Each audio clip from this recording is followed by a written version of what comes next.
पुराने जमाने की बात है कि एक बादशाह था जिसकी 4 बीवियां थी। बादशाह अपनी चारों बीवियों से बहुत मोहब्बत करता और उन्हें जरूरत की हर चीज मुहैया करता था। लेकिन बादशाह अपनी पहली बीवी से थोड़ी कम मोहब्बत करता था। बादशाह की जिंदगी ऐसे ही आइश व इशरत से गुजर रही थी। वक्त गुजरने के साथ साथ जब बादशाह बूढ़ा हो गया तो यही बीवियां बादशाह से दूर हो गई। एक रोज बादशाह शदीद बीमार पड़ गए। जब वो अपनी मौत के करीब था तो उसने अपनी बीवियों को इकट्ठा किया और उन्हें बारी बारी अपने कमरे में बुलवाया ताकि उनसे आखिरी बार कुछ बातें कर सके। चनाचा जब चारों बीवियां जमा हो गईं तो बादशाह ने सबसे पहले चौथी बीवी को अपने कमरे में बुलाया।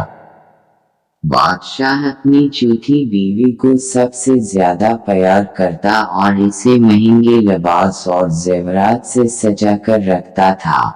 बादशाह उसको कहने लगा कि मैं मरने वाला हूँ और मैं कब्र में तन्हा नहीं जाना चाहता। क्या तुम कब्र में मेरे साथ जाना पसंद करोगी? बादशाह की चौथी बीवी ने अफसोस के साथ जवाब दिया कि मैं ऐसा नहीं कर सकती और फिर खामोशी से वहां से उठी और कमरे से बाहर निकल गई। फिर बादशाह ने अपनी तीसरी बीवी को बुलाया। बादशाह की तीसरी बीवी नहायत ही हुसैन व जमील थी और जब बादशाह पड़ोसी ममालिक का दौरा करता तो उसको अपने साथ दिखावे के लिए ले जाया करता था।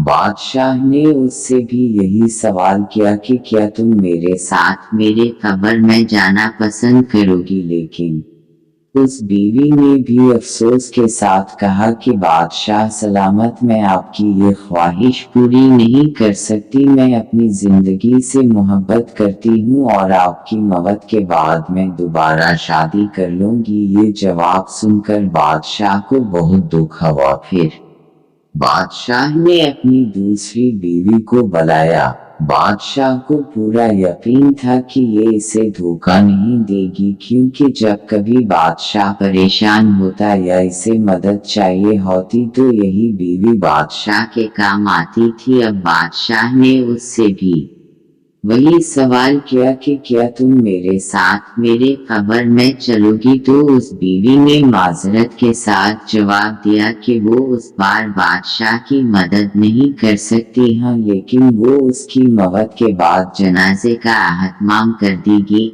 अभी दूसरी बीवी कमरे में ही मौजूद थी कि एक आवाज आती है, बादशाह सलामत, आप जहाँ पर भी जाएंगे मैं आपके साथ जाऊंगी और मौत के बाद भी आपके साथ जाना पसंद करूंगी। जब बादशाह ने मर कर देखा तो ये उसकी पहली बीवी थी जिसको बादशाह बहुत कम अहमियत देता था। बादशाह ये देखकर बहुत शर्मिंदा हुआ और कहने लगा कि मुझे अफसोस है कि मैं तुम्हारी अच्छी तरह से देखभाल न कर सका और अपने किए पर शर्मसार हो गया।